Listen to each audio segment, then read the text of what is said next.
Steam NextFest, the week-long event that lets you play thousands of game demos so that you can find your next favorite games. But who has the time to try thousands of demos? Well, I sure don't, but I did manage to try more than 75 of them, so I could save you some time by bringing you my top 15 demos from the February 2025 NextFest that you should definitely check out. Plus honorable mentions. Obviously, these are my choices and not a 100% objective list, and if your game or your favorite demo doesn't show up, I may just not have played it. Especially if it's on a genre that I know I don't like or that I'm not good enough to judge properly. With that disclaimer out of the way, let's start with number 15, Dropline. Dropline is a short, choices-based game where you'll find yourself caring for an absolutely adorable baby dragon girl who you do find eating your house. Exactly a year from the start of the game, a big calamity is set to destroy the world and everything you know. So through your training and your nurturing, it is your duty to turn this little menace into the last bastion of defense for humanity. Yeah, that sounds about right.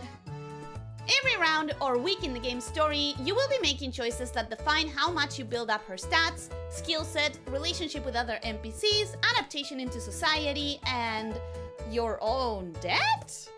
Well, at least this debt comes from the hand of cute cat girl, so that's probably fine. Non-combat rounds go by quick, and combat is kept snappy and simple by allowing only 4 active skills, giving the game a fast and engaging pace.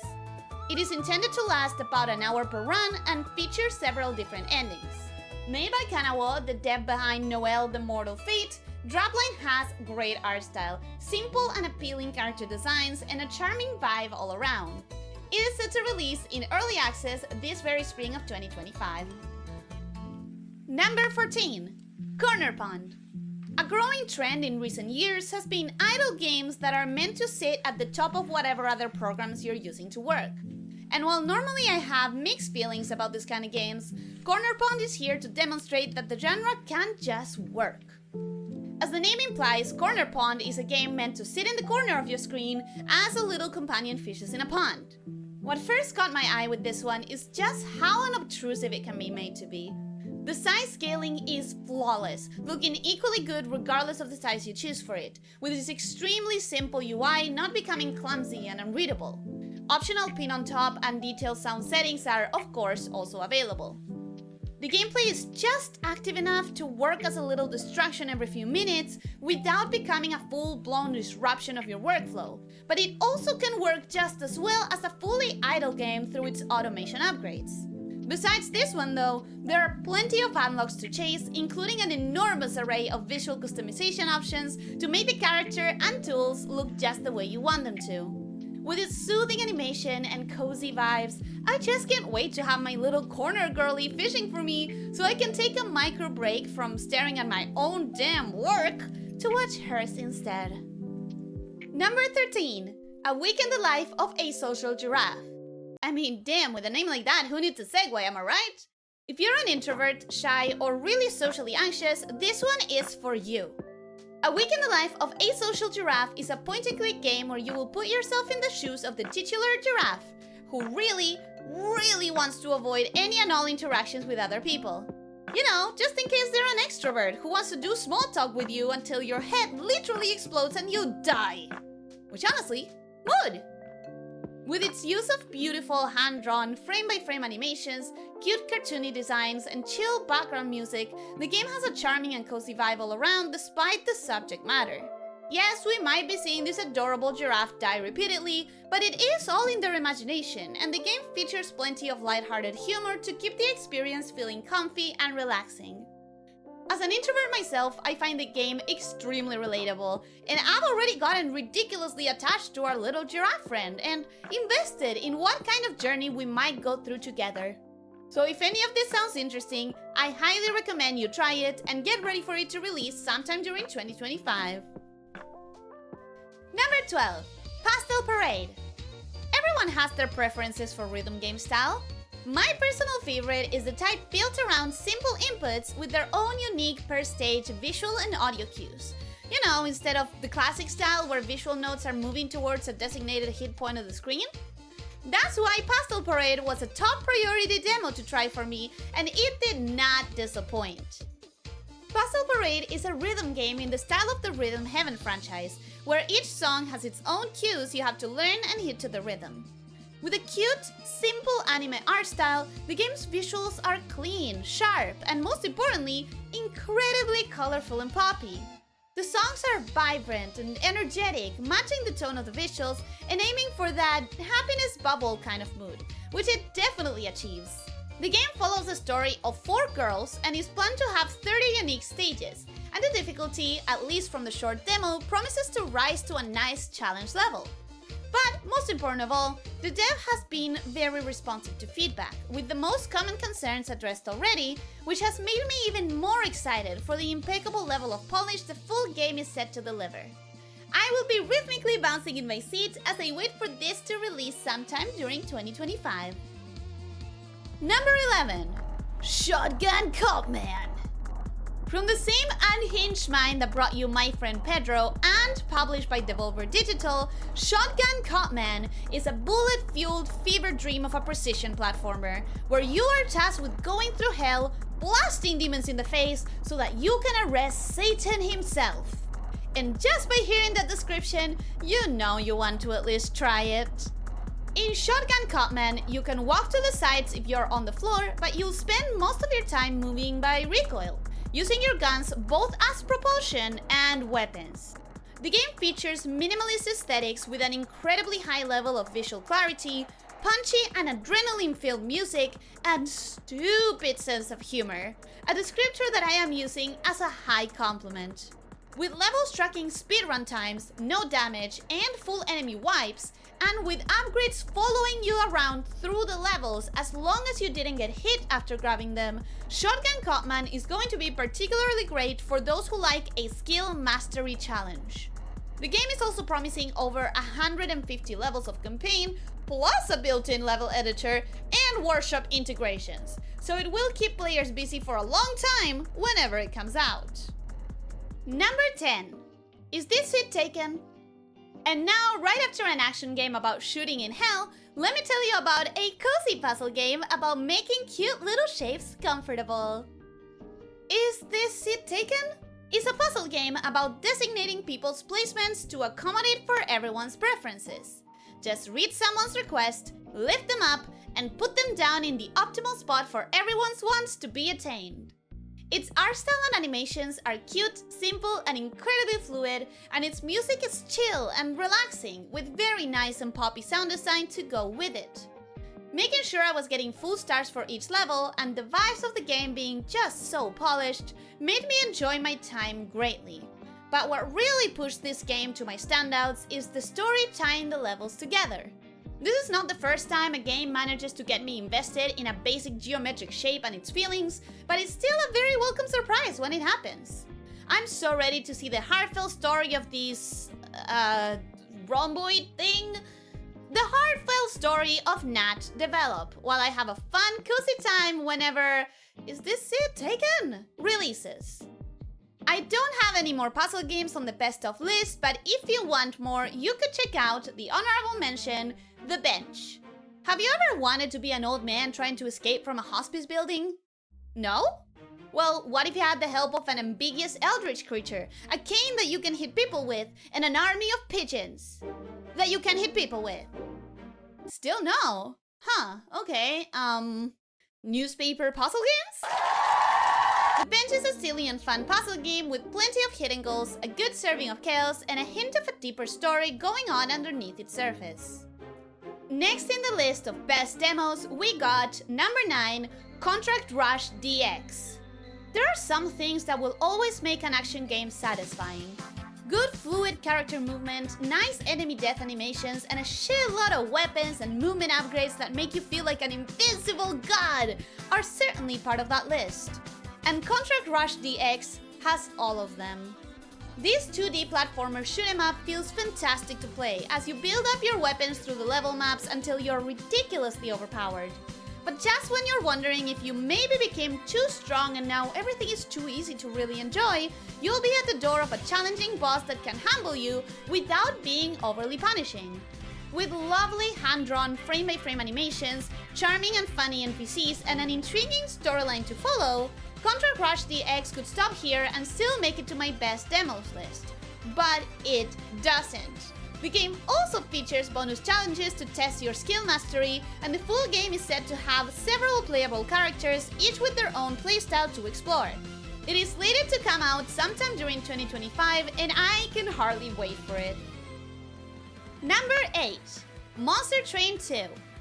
If you're a deck builder enthusiast, you probably know Monster Train. When it came out, it stood out in the genre through its card customization and deck comboing systems, and its tower defense-like style where your units will attack every turn regardless of the cards you play. Monster Train 2 is a straight upgrade to all of it.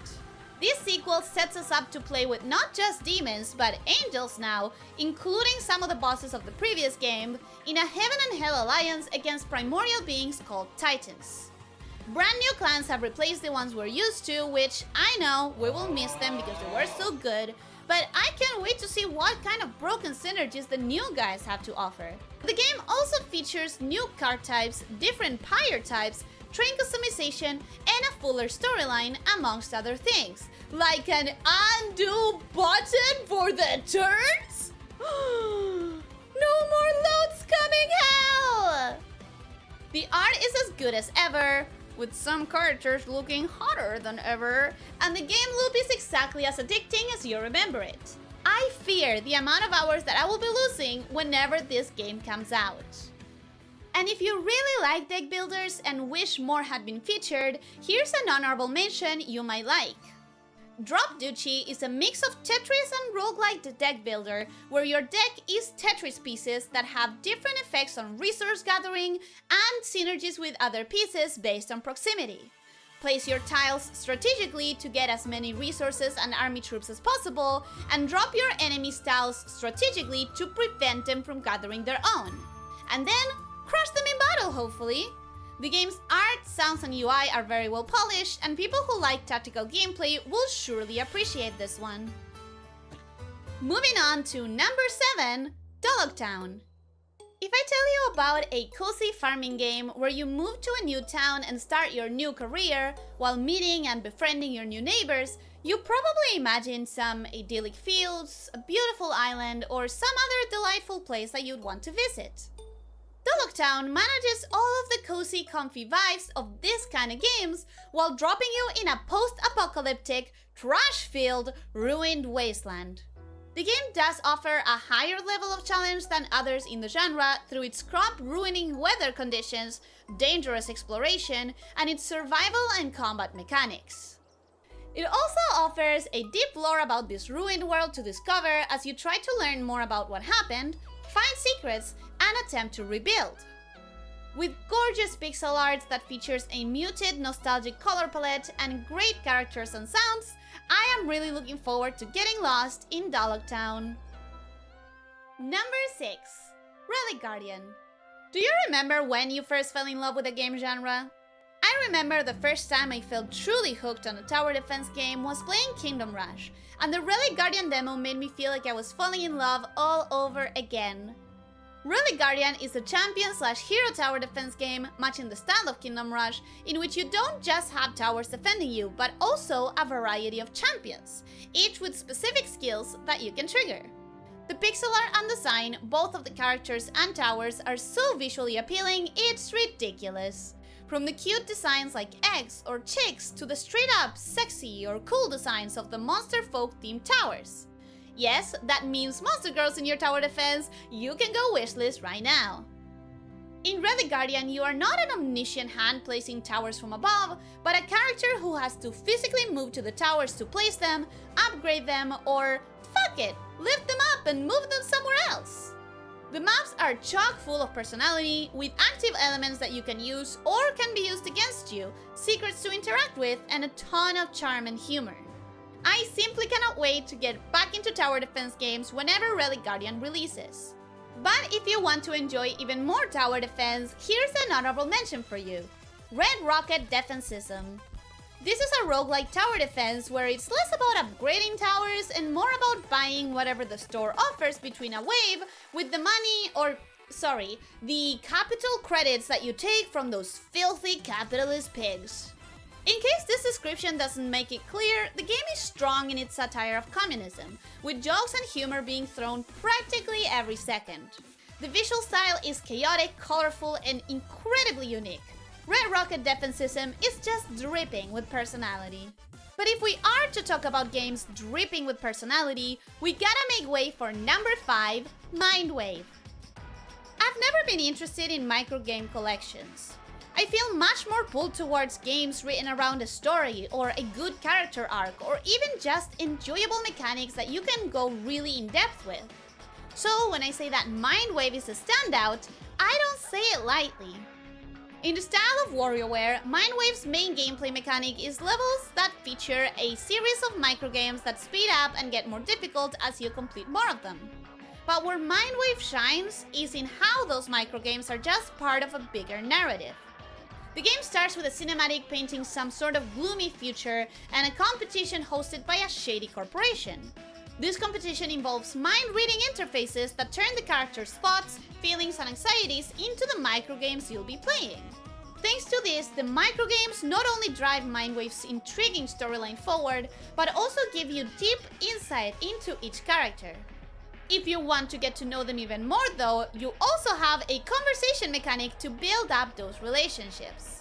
Mindwave is incredibly stylistic, with a sharp, edgy, and surreal art style, banger music, and slightly unsettling vibes. But in a good way. I highly recommend you give it a try. Number 4, Haste Broken Worlds. There's a specific kind of fun that comes with a game just telling you to go as fast as you can, and Haste Broken Worlds has that fun in spades. The game is technically about control falling. Playing as Zoe, you have to run as fast as possible until the slopes in the terrain launch you into the air and then ensure you are falling in a downslope to keep or even build your momentum and speed. Instead of, crashing face first into a tree. Not that I would know anything about that, of course. As a movement roguelite, two of my greatest weaknesses, Haste captured me and then it sealed the deal and locked me in by adding absolutely gorgeous illustration and top-of-the-line character designs. The art style in this game is so vibrant, colorful, and full of energy that it perfectly matches the breakneck fast pace of the momentum-based movement. The game really offers flawlessly fluid motion that just feels amazing to control. Promising a story to discover through 10 different worlds, you should really give this one a look if you need more gotta go fast energy in your life.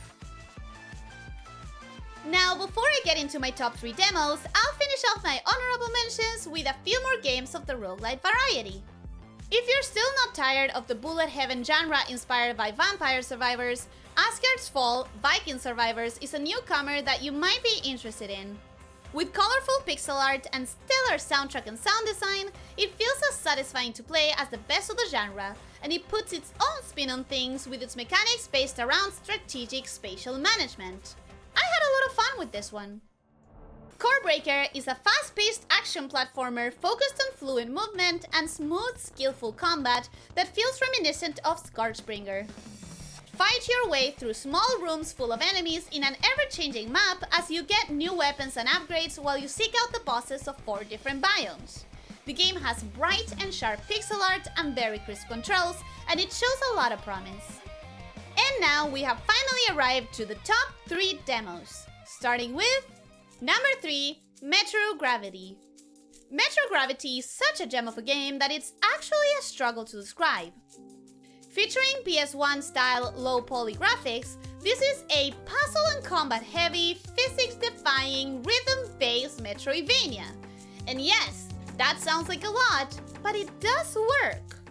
Surreal and dreamlike, with gravity bending as a central part of its identity, this game is both disorienting but somehow comfortable. What is up and what is down is your choice as you explore this labyrinthine map trying to recover your memory and face your fears.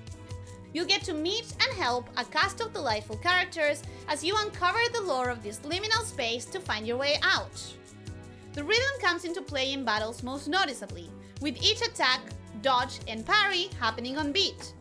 But what adds to the fully realized vibes of this game is how everything else also moves to the beat. Walking, dashing, sound effects, dialogues. It all syncs up with the rhythm, making the otherworldly feeling of Gravity Metro that much stronger. This game truly is like nothing I've encountered before, and it's most definitely one to watch. Number 2. Wanderstop. Wanderstop is a cozy game about running a tea shop. Except, if it was just that, it would not be my top second game of the whole fest. It starts with a painted cinematic. The illustrations are bold, the music is emotional, the voice acting is flawless. And as the story plays on, and the game moves to the 3D graphics you'll be playing in, the real theme of the game becomes clear. It's about burnout, and about healing. About accepting that you have a physical body and a physical mind, both of which have limits. About the importance of stopping, checking in with yourself, and taking care of your needs. The game takes your hand, looks at you right in the eyes, and reassures you that it's going to be okay. That you can take a break, breathe for a bit, and let yourself recover after burning the candle at both ends. And there really is no better place to do that than here. The world of Wanderstop is enchantingly beautiful, almost brought out of a fairy tale. The plants and the animals are colorful and cute. The shop itself and the tea making is whimsical, almost magical. The main NPC, Boro, is warm, inviting, kind, and honestly full of sunshine. And the game promises to deliver an equally charming cast of characters. The protagonist, Alta, has been working so hard for so long that she has forgotten how to do anything else. And as someone who has been struggling with burnout, seeing so much of myself in her was, frankly, painful. But if the game can help her heal, then maybe it can help me too. If you're someone who struggles with burnout, Wanderstop is the one game of this list you just need to check out. And now, my favorite demo of the whole fest, number 1, the Knightling. There is something timeless about a good adventure story. One that immerses you in a sprawling, fantastical land full of colorful characters and tells you to step in the shoes of the hero of an epic tale about besting evils to save the world. It's a feeling we live off of when we're children, but can become harder to capture as we grow up. The Knightling is here to let you relive that feeling. The game is about the titular Knightling, a young squire of the adored hero of the kingdom of Elyssia. There's only one problem though. The hero hasn't come back yet, and someone needs to defend the people in his absence. Armed with a special shield, you'll take it upon yourself to be that someone, and prove to everyone that even if you're still a kid, you are more than capable. The Knightling is a game that's just bursting with soul. The environments are grand and gorgeous, just jaw-droppingly beautiful. Traversing this land by gliding in the air or sliding on your shield feels energetic and fun. The music is wondrous and magical, the people and animals inhabiting the world quirky and whimsical. Everything about the immersive vibe feels like stepping into your favorite childhood fantasies. Everything except the combat. Fighting with only a shield, you'll have to learn and master different skills to be able to overcome the coming challenges. Blocking, parrying, creating openings, landing combos, analyzing your enemy, and utilizing special attacks are all important. This is a game that will give you childlike wonder and still serve you an engaging challenge. The Knightling is a modern game with the feel of a classic adventure, and I think it's going to be a new favorite of many. And that's it! Those are my favorite demos in the February 2025 NextFest. This video took me so much longer than I wanted to that some of these games are already out. But if any of them caught your eye, several still have available demos for you to check out. Also, if you like to watch people streaming games, especially indie games, feel free to check me out. I stream 3 or 4 times a week and I would really appreciate it. Thank you so much for watching, have a wonderful rest of your day. Goodbye now!